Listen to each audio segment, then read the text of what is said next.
Сайн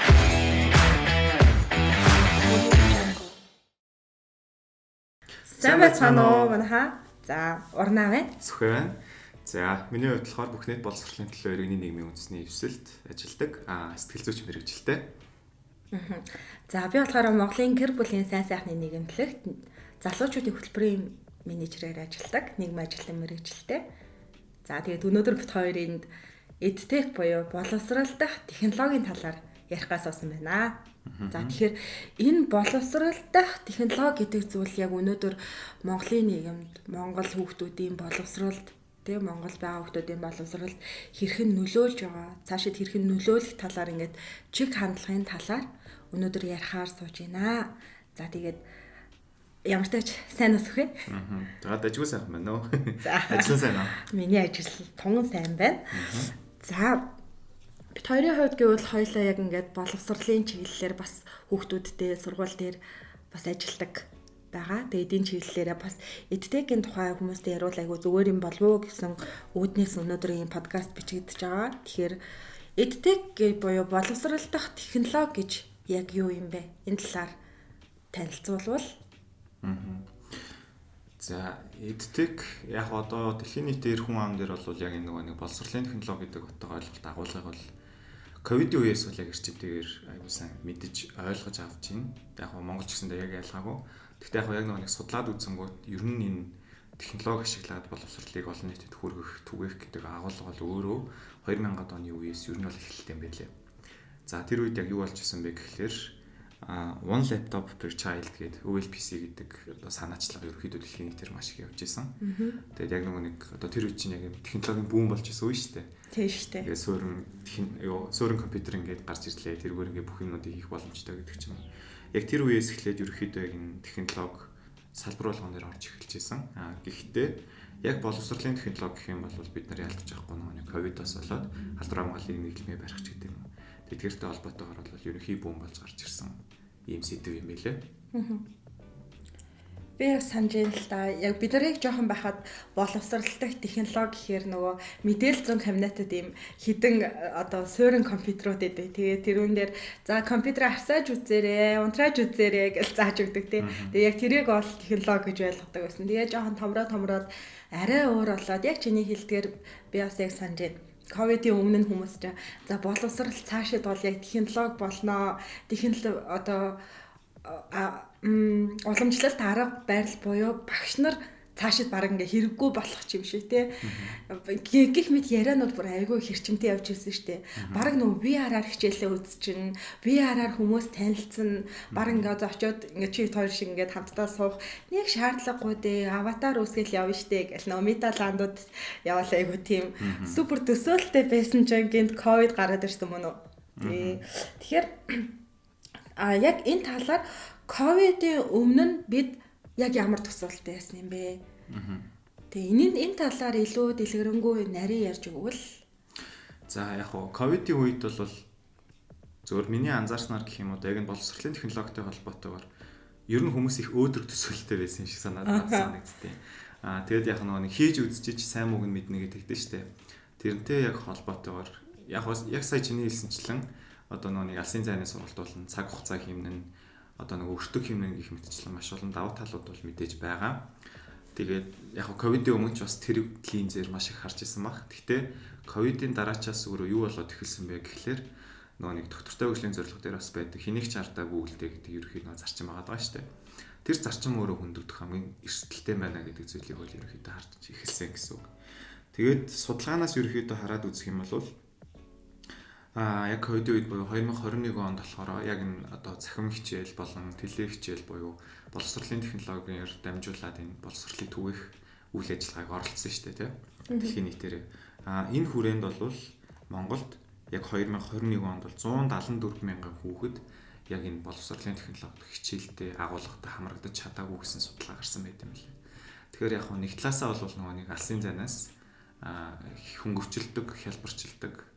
За тэгээ нэг дахиж ухрааж үзэх гэх мэт боломжууд байдаг ч гэсэн буцаагаад хэнийг ч бүх ардаа үлдээ гэдэг зарчим өөрөө хэрэгжиж чадчихна үгүй юу гэж нэгдүгээрт жоохон бодох хэрэгтэй мөлий. Тэгээ нөгөө талаасаа гэх юм бол яг боловсрол гэдэг бол өөрөө хүмүүрт хүрэх хэрэгтэй, хүртээмжтэй байх хэрэгтэй тийм. Тэгэхээр энэ дээр бас дараагийнх нь гэх юм бол нөгөө хөгжлийн бэрхшээлтэй иргэдэд яаж хэрхэн очих вэ? Хэрхэн тэдгээр хүмүүстэй нөгөө харилцаа холбоо, интеракшн үүсгэх вэ гэдэг бас их жоохон асуудалтай гарч ирсэн. Байд юм шиг харагдсан надаа. Тэгэхээр нөгөө сайн талаас нь илүү харж исэн бол ковидын дараачаас ерөнхийн нөгөө сул талууд бас ерөн зөндөө байгаа юм биш үү гэдгийг бас олж харсан болов уу гэж бодсон шүү дээ. Миний санаж байгаагаар бол ковидоос өмнө нь бид нар яг ямар өвчин гэдгийг мартчихлаа. Гэхдээ нэг 10 жил тахад нэг өвчин гараад тэгээ бид нар юм теле хичээл үзчихсэн санагдчих, телевизээр хичээл үзээл тэ. Тэгээд ковид гараад дахиад тэр арга барилыг дуршсан юм уу гэж анзаарсан. Дахиад нөгөө хүүхдүүд телевизээр хичээлээ яг үзэж эхэлсэн. Тэ өмнө нь айгуу супер за ингээ хідүүлээ технологиор яг боловсрал дээр ингэж дуршин ийм гоё юм бол хүүхдүүд илүү сайн сурна гэдэг. Тэгэд яг ковидын үеэр бол би халамжийн нийгмийн ажилтнаар ажиллаж байсан. Тэгээ яг тэр үед анзаарах юм болвол миний анзаарснаар болвол хүмүүс хүүхэд болгоны амьдралын хэв маяг өөр гэдгийг магадгүй марцсан юм шиг тий. Гэхдээ тэр үед бид нар одоо шууд нөгөө ковид чи хилж ирээгүй хийсч ирсэн гэдэг шиг тэгээ ямар ч бэлтгэл аваагүй гэхдээ боломжит хувилбар нь телевизээсэн ч гэсэндээ одоо миний ингээд очиж байгаа айлуудыг харах юм бол телевизэртэй айлаас телевизэргүй айл нь илүү их. Тэгээд хүмүүсээ одоо өмнө нь судалгаа байдаг гэсэн шүү дээ тий. Нийт хүн ам нь тооцогдох одоо гар утасны хэрэглээгээр буюу ухаалаг гар утасны хэрэглээ маш өндөр гарсан. Одоо интернет ашиглалтын хувь маш өндөр гарсан байсан. Гэхдээ яг буцаад одоо захын хорооллуудаар яваад үзэгч юм уу тий амжиргааны баталгаажих төвшнөөс доогуур орлоготой ирээдүйн хүүхдүүдийг хараад үзэхэд гэртээ 1-2 утас байгаа. Гэхдээ тэр утас нь ухаалаг биш. Тэгээд телевизэргүй, тоггүй гэх мэтчлээ асуудлууд байсан. Гэтэл тэр хүүхдүүд дахиад боловсролын одоо хосрогдолд орж эхэлсэн. За тэгэхээр энэс гадна нэг хүүхэдтэй биш, нэлээ олон хүүхэдтэй айлууд Монгол байгаа гэдэг бас асуудал дахиад байсан юм шиг санагдсан. Тэгэхээр 2 хүүхдийн хичээл, 3 хүүхдийн хичээл нэг зэрэг өөр телевиз дээр гарвал яах вэ? Хин нь хичээлээ хийх вэ? Хин нь болох вэ? За дахиад асрамж халамжийн төвд байгаа хүүхдүүд бүр олуулаа. Тэгэхэд тэдэнд одоо хүүхэд болгонд зурагт байхгүй тий. Тэгэхээр яг тэр хүүхдүүд бас ингээд нэлээд боловсролын хоцрогдолд орсон. Боловсролоос гадуур үлдсэн юм шиг санагдсан. Энэ талаар бас сая чиний хэлсэнчлээ судалгаан дээр бас дурдсан байна тийм үү. За тэгвэл олон улсад ямар байсан юм бол? Олон улсад гэдэг нь аль талаас асууж байгаа юм? Монголоос бусад орнд ковидын үеэр боловсрол дахь технологиг ашигласнаар үр дүн. За олон улсад гэх юм бол яг нь ялцчгүй ковид бол нөгөө хэлж ирээгүй хийсч ирсэн тий. Тэгэхээр нөгөө нэг буцаагаад энэ юутай харьцуулагдаж юуг анзаарах шаардлагатай болсон бэ гэхлээр нөгөө нэг улс орнуудын хөгжлийн түвшинтэй шууд хамааралтай болоод эхэлсэн. Тэгээд одоо жишээлх юм бол өндөр хөгжилтэй орнууд дээр буюу захимжилт хөгжсөн, одоо энэ захим орчны дэд бүтц нь хөгжсөн, интернет тоог ус цахилгаан аюу байдیں۔ Тэ гих мэт зүйлүүд нь сайн хөгжсөн. Тэгээд өндөр орлоготой орнууд бол өөрөө яасан бэ гэхээр 20 оны судалгаа хийсэн баха миний санаж байгаагаар. Тийм өндөр орлоготой орнуудын 90% нь бол ерөнхийдөө зайн сургалтанд амжилттай оролцож хамрагдаж чадсан байдаг. Одоо хүүхдүүд нь. Нөгөө талаасаа бага орлоготой улс орнуудын дөнгөж 25% нь бол зайн сургалтанд оролцож чадсан байгаа гэсэн. За энэ дээр яг олон улс дээр ч гэсэн Монголын жишээ бас яг орхол байх гэж миний зүгээс харсан л та. Ялтчгүй яг нэг Монголын нийгэм соёлын онцлог хуур амьсгал нь өөрөө бас нэг төвөөсөө зайтай малчин айл бас маш их байгаа тий. Тэгэхээр нэг зайн сургалтанд орё гэдэнгүүт бас яг чиний хэлдэгтэй адилхан телевиз зурагт байгаа юу нэгдүгээрт хоёрдугаарт интернет сүлжээ холбогдсон уу. Тэгээд дахиад нэг асуудал нь өөрөө юу вэ гэхээр нэг датаны асуудал бас маш их гарч ирсэн юм шиг санагдсан. Тэгэхээр нэг Монгол бас дэлхийн нэг ус учраас ер нь бөөндөө төстэй байсан даа гэж хариулсан та. Бас тийм ээ тий. Гэхдээ надад бас ингэж бодогдож байна. Бид ер нь зөвхөн боловсролдох технологи гэлтгүү хэрвээ өөр нэг ямар нэгэн зүйлс одоо дуршлаа олон улсын туршлага Монголдо оруулж ирлээ гэхэд бидэрт бас нэг юм одоо ондоошлаа байгаа шүү дээ. Тэр нь бол бид нар нүүдэлчин ард түмэн. Тэ нүүдэлчин гэдэг чинь бас суурин соёлоос нэлээд ялгаатай одоо хөдөө орон нутгийн хүүхдүүд, малчин өрхийн хүүхдүүд гэдэг асуудал ч юм уу ингээд тэс ондоо асуудал болчихж байгаа байхгүй тий. Тэгээд энийг бас бид нар аягүй сайн бодож үзэж, бодолцож үзэж одоо шийдвэр гаргах хэрэгтэй юм шиг санагдсан. Тэгэл яг сая нөгөө хэлсэнчлэн дахиад нөгөө нэг айлуудаас гадна хөгжлийн бэрхшээлтэй хүүхдүүд буюу тусгай хэрэгцээтэй хүүхдүүд яах вэ? Яг яаж суралцах вэ? Тэ? Тэр асуудлууд бас дахиад нэлээд хөндөгдөх юм шиг санагдсан. За тэгвэл ингээд ковидын өмнө бид нар тийм төсөөлтэй байж, ковидоор бас юм байж, тэнгүүт одоо ковид болсаад нэлээд олон жил боллоо. Тэнгүүт одоо бид нар ямар байгаа юм бэ? Тэ боловсралдах одоо тэгтээ нөгөө нэг хүүхдүүдийнхаа хичээлийн хоцрогдлыг арилгах гал бас ингээл нэлээ үзэж штэ тэ. Тэгэд энэ одоогийн нөхцөл байдалд бид нар боловсралдах технологиг ашигласаар байгаа юу эсвэл болцсон уу гэдэг асуудал. За яг нөгөө нэг зөв миний анзаарснаар миний судалснаар гэх юм уу да. Мэдээж байгаа. Одоо хүртэл ашиглаж байгаа. Ягаад тэгэхээр одоо энэ чинь нөгөө нэг цахим 90 болчиход байгаа шүү дээ. Техник технологи 90 болчиход байгаа. Тэр утгаараа бол боловсролын технологи бол хаагаад байгаа. Гэхдээ нөгөө талаасаа нэг бас нэг аюул гарч ирж байгаа нөрөө юу вэ гэхлээр боловсролын салбар дээр технологи ашиглан орж ирж байгаа боловсролын контент болон агуулгууд нэг талаасаа хүүхдийг хөгжүүлэх боломжтой, хаанаас ч хизээж хийчих боломжтой. Тэгээд нөгөө нэг алдсан болоалтайгаа буцаагаад ингээ харах гэдэг ч юм уу боломжтой байгаа ч гэсэн нөгөө талаасаа нөгөө нэг контентуудыг нийлүүлж байгаа, програмуудыг нийлүүлж байгаа бас нэг газар байгаа байхгүй. Тэгэхээр нөгөө нэг боловсролын салбар дээр энэ боловсролын технологиг ашиглаад яг энийг цэвэр боловсрол гэж харж байна уу? Эсвэл боловсролын салбарт ашиг олохныг арга хэрэгсэл гэж харж байна уу гэдэг нэг тийм асуудал бас тулгарч байгаа юм шиг нэгдүгээр харагдсан. Үүнтэй холбоотойгоор дахиад нэг юм нөр юу вэ гэхлээр боловсролын технологийн дэд бүтцийн асуудал бас яригдах шаардлагатай болсон юм шиг. За гэдэг нь юу гэсэн үг вэ гэхлээр 2024 онд Монголын боловсрол дахь технологийн шийдлүүд гэдэг Utilities хийсэн нэг судалгаа байсан. Тэр судалгааны үр дүнгээс хараад үзэхээр одоо нөгөө нэг юу гэдэг боловсролын орчинд ашиглагдж байгаа аппликейшн, програм, вебсайтууд бүгдээрээ нийлээд 18 төрөл байгаа гэж байгаа байхгүй юу? Тэгэхээр одоо тэгээд нөгөө нэг сурагчдыг бүртгэх, тэгээд үдийн цайны төлбөр төлөх юу гэдэг те. Тэр бүгд нийлээд 18 төрлийн яг ийм вебсайт болон аппликейшнуд байна гэдэг. Тэгэхээр энэ буцаагаад юг харуулж байгаа вэ гэхлээр нөгөө нэг борооны дараах мөөх шиг гэж ярьдаг. Ковидын дараа бид нар цахим технологиг ер нь бол ашиглах боломжтой байна гэдгийг нэгдүгээр таарсан.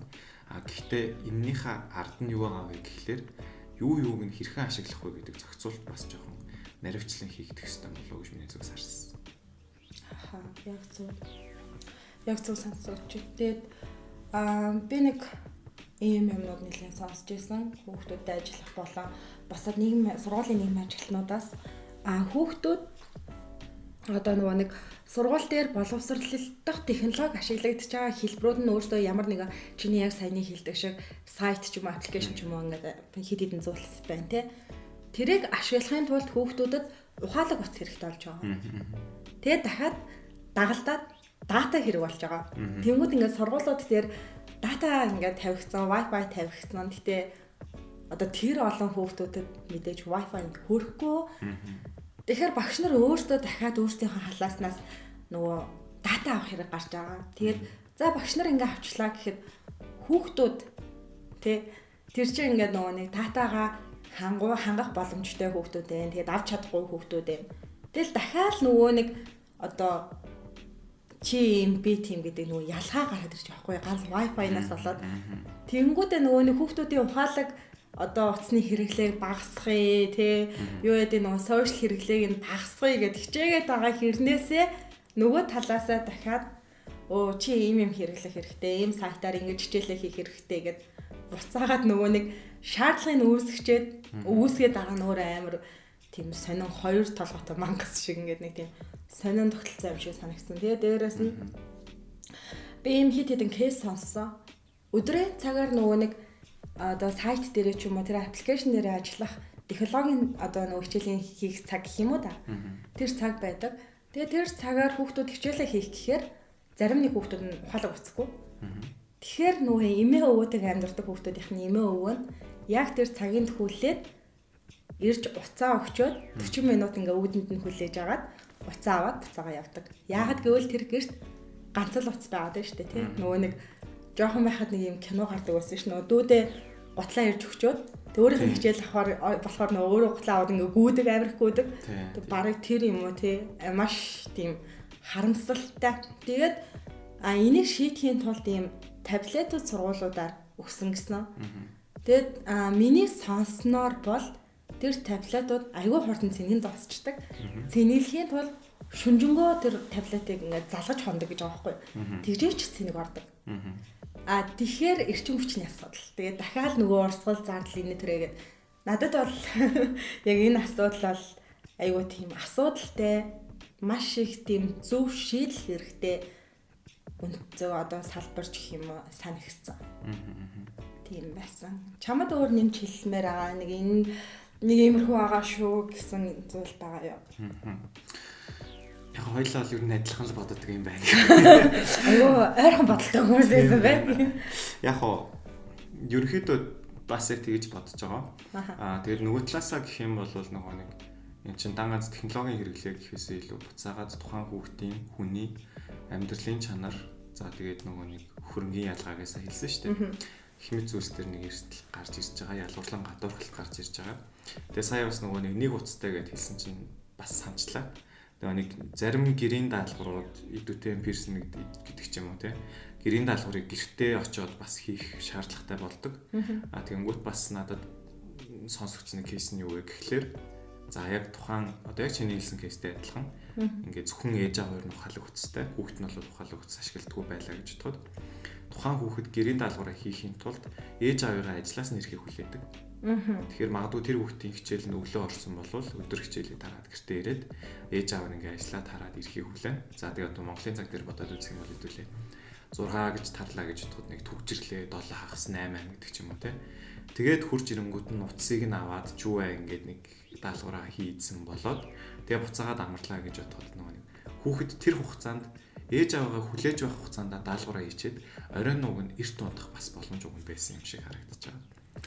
Тэгээ 7 цагт ирдэг эцэг их бол бас эрттэй орно шүү дээ. Бараг 7 өнгөрөөгөө 8 болгож тараа гэртээ бараг тэгэл 9 10 яарамт амтэрдэг бол бүр нөгөө цаг нь уртсан гэдэг шиг. Тийм маргаашийн нарлага таялах гэж байгаа шүү дээ. Харин тий. Тэгэхээр би бас саяны кейсийг сонссон. Тэгэхээр айгүй их нөгөө нэг ялгаатай байдал хүндэтгэлтэй хандна гэдэг шиг бүх айлын хүүхдүүд ижлэхэн биш шүү гэдэг бас айгүй сайн ойлгох хэрэгтэй юм шиг санагдсан. Тэгээд яг тэрийг бас ашиглаж чадхаар юм уу те. Тэр нөгөө нэг сайтуудын, аппликейшнуудын би бас нэг ганц хоёрыг ингээд туршиж үзсэн. Тэгээд би эсвэл тэмтэг юм болов. Надад бол ингээд би яг за ингээд би баа ингээд хөөгчөө гэж бодоол ингээд нөгөө хүүхдүүдийнхаа өмнөөс ингээ өөрийгөө тавиад ингээ ашиглаж үзэх гээд. Надад айгүй ойлгомжгүй санагдсан. Эсвэл одоо нөгөө альбоныхаа ингээл арай өөр байдаг хэсэг би бол мэдэхгүй байна. Гэтэ надад айгүй хэцүү санагдсан. Яг яах юм? Яг яаж хийх юм? Хаашаа яг яаж орох юм? Тэнгүүт ингээд хүүхэд болгоо яг үнэхээр тийм технологийн супер мэдлэгтэй байгаа юу? Яг үнэхээр бүгд чадаад байна уу гэдэг нь бас айгүй тийм асуудалтай санагдсан. Тэнгүүт дахиад нөгөө нэг дохионы хилээ оруулж өгсөн үү? Тэ? Барайл хүсгээ оруулж өгсөн үү? Үндэсний цөөнхүүдийг бас анхаарсан. Үндэсний цөөнхүүд бас байгаа. Гэх мэтчлэн тэгээд бас яг нөгөө ковидын үеэр ингээд явж байхад бүс байлын үнэлгээ хийгээд явж байхад зорилтууд бүлгийн буюу одоо амжиргааны баталгаажих түвшнөөс доогуур орлоготой өрхийн хүүхдүүдэд ийм бас таблет хувийн үед нь тарааж өгсөн байна л да. Тэнгүүд нөгөө төлөлийн нөгөө хүүхдүүд ашиглаж мэдхгүй угаасаа датаан жаахгүй.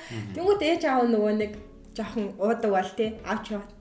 За тэдэн төргийн зарчээ гэдэг ингээд дэлгүүр мэлгүүрт ингээд юмны оронд тавьж маявах ч юм уу тий.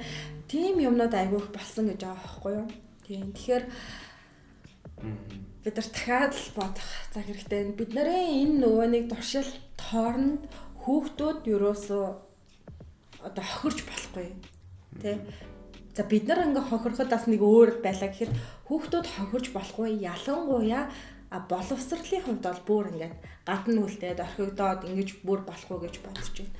За тэгээд эдтэйгийн тухайд гэвэл бараг маш том сэдв байна. Тэгээд голоос нь ингээд голын зөвхөн одоо наадлын цахаар хэсэгт нь ороход л одоо нэг иймэрхүү мэдээлэлтэй байлаа. Тэгээд дараагийн удаа илүү энэ талаар дэлгэрэнгүй ярих хаа гэж найдаж байна. Тэгээд Дараа уулзтлаа. Баяртай гэж. Баярлалаа гэж.